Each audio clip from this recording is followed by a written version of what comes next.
안녕하세요. 채소과일식 저자 조승우 한약사입니다. 저는 현재 한약 전문 약국인 예방원을 운영 중이며 채소과일식의 중요성을 전파하고 있는 다이어트 보좌관이기도 합니다. 채소과일식 하면 그거 영양제, 건강기능식품으로 먹으면 되는 거 아니야? 이렇게 생각하시는 분들이 실제 많습니다. 그래서 이번 시간에는 여러분에게 정말 우리가 일상생활에서 먹어야만 하는 것이 무엇이고 진짜 건강을 위해서, 행복한 삶을 위해서 어떤 것을 실천해야 되는지 이야기 나눠보려고 합니다. 저는 원래 처음부터 한약사가 되려고 했던 꿈을 갖고 있지 않았었습니다. 20대 때 첫 직장인 은행원을 시작으로 정말 열심히 영업을 했고요. 야근과 야식은 밥 먹듯이 했습니다. 저 역시 모닝커피와 수시로 아메리카노를 손에 쥐었던 평범한 직장인이었습니다. 그렇게 20대를 보내고 은행에서 돈을 보다 보니까 그럼 나도 돈을 한번 만져볼까? 이런 욕망과 욕심에 빠져들게 되더라고요.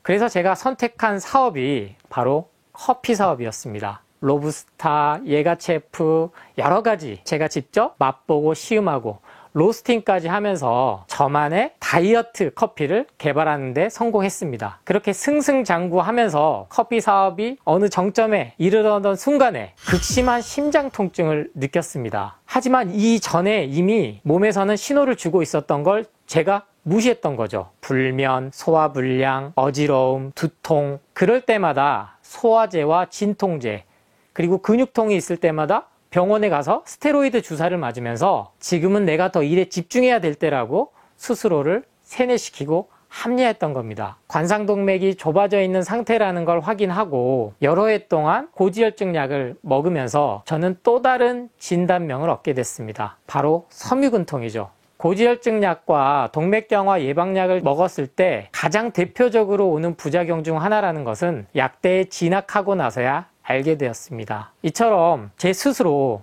몸에 체험을 하고 나서야 절대 병원과 약물은 완치할 수 없다라는 사실을 깨닫게 되었고 그 길로 모든 사업을 접고 고향으로 내려가 요양을 하면서 본격적으로 건강 그리고 행복하게 살기 위해선 무엇을 중점적으로 두고 살아야 하는지에 대해서 공부하게 됩니다. 여기서 깨달은 결론은 바로 죽어있는 가공식품이 아닌 살아있는 채소과일식으로 치유해야 한다는 겁니다. 앞서 소개해드렸듯이 저는 한약 전문 약국을 운영 중입니다. 그러다 보니까 전국의 대학병원과 한방병원 유명하다는데 다 다니시고 안 되셔서 저한테 오시는 분들이 많아요. 즉 만성질환을 앓고 계시는 분들이죠. 저는 약사죠. 특히 한약을 전문하는 한약사이기 때문에 어떠한 검사나 진단이나 의료적인 처방을 해드릴 수는 없습니다. 다만 한약사가 가진 고유 권한에 의해서 상담을 해드리고 보건복지부에서 정한 처방 내에서 안내를 해드리는 것 뿐입니다. 헌데도 많은 분들이 한약이 아닌 채소과일식 처방을 받고서 저는 더 이상 기적이란 말을 쓰지 않고 완치됐다, 치유됐다라는 말을 쓰는데요. 그런 사례들이 많이 경험했습니다. 그 중에 보람찼던 두 가지 정도 사례를 소개해 드릴까 하는데요. 각종 환경 호르몬과 여러 가공식품들에 의해 몸이 오염됨으로 인해서 아이를 원하지만 난임으로 고통받는 많은 부부가 있습니다. 물론 현대 과학기술의 발달로 시원감과 인공수정 등 여러 가지 방법들로 쌍둥이 나신 분들도 있고 하지만 엄마, 아빠 그 누구도 이상이 없음에도 불구하고 착상이 안 돼서 스트레스를 받고 돈은 돈대로 엄청 쓰고 몸은 몸대로 상하신 여성분들이 많습니다. 그중 한 분이 정말 본인 오기 싫어하셨어요. 근데 친정 어머니의 손에 이끌려서 저희가 오셨는데 하루 식생활 습관을 들여다보니 모닝커피로 시작해서 빵으로 같이 먹고 점심에도 또 커피와 샌드위치 먹고 저녁에도 또 커피와 여러 가지 빵을 먹더라는 겁니다. 최소 하루에 커피를 3잔 이상, 빵도 3번 이상, 즉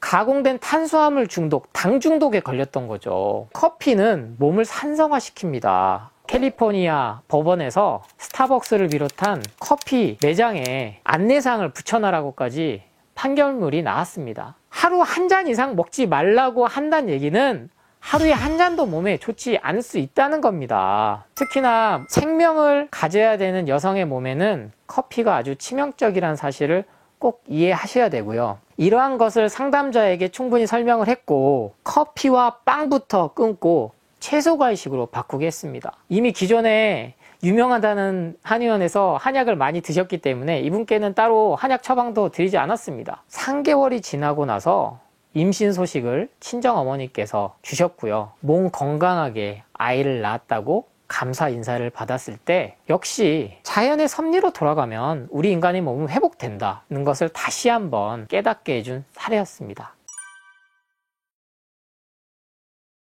두 번째 사례는요, 이제 갓 돌이 지난 13개월 차 아기를 데리고 온 어머니셨습니다. 아기가 도대체 잠을 안 잔다는 겁니다. 수유는 100일 때까지 하고 6개월 차까지 이유식을 먹이고 약 8개월부터 아이가 일반식을 시작을 했다는 건데요. 낮잠도 안 자고 밤잠도 한두 시간마다 깨고 하니까 대학병원 가서 그 어린 아이를 피검사하고 각종 MRI, CT 다 해봤지만 이상은 없고 마그네슘이 부족할 수 있으니까 해보자. 아직은 너무 어려서 멜라토닌, 호르몬제를 복용시키긴 안 된다. 이러한 얘기만 듣고 답답한 마음에 오셨는데요. 앞서 말씀드린 것처럼 식생활 습관이 문제였습니다. 30대 초반이셨던 이 어머니는 아이에게 가공식품 똑같이 먹이셨습니다. 아이가 잘 먹으니 아이들 전용 음료라고 나왔던 음료를 먹이기 시작했고요. 사탕, 젤리는 아이가 울 때마다 입에 물려주셨던 겁니다. 치킨을 한번 줘봤더니 잘 먹어서 주기 시작했고요. 각종 화학 첨가제가 들어간 죽은 음식을 성장을 해야 되는 아이에게 먹이기 시작했던 겁니다. 이 아이 역시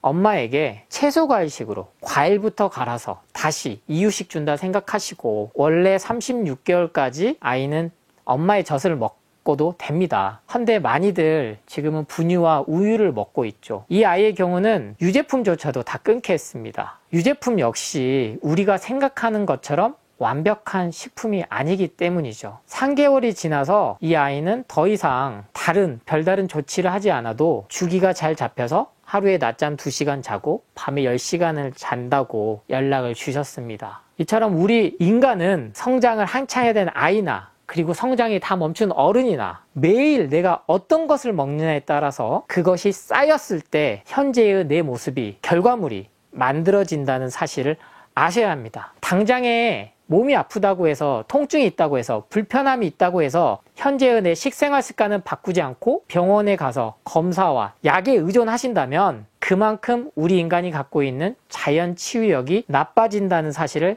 꼭 기억하시기 바랍니다.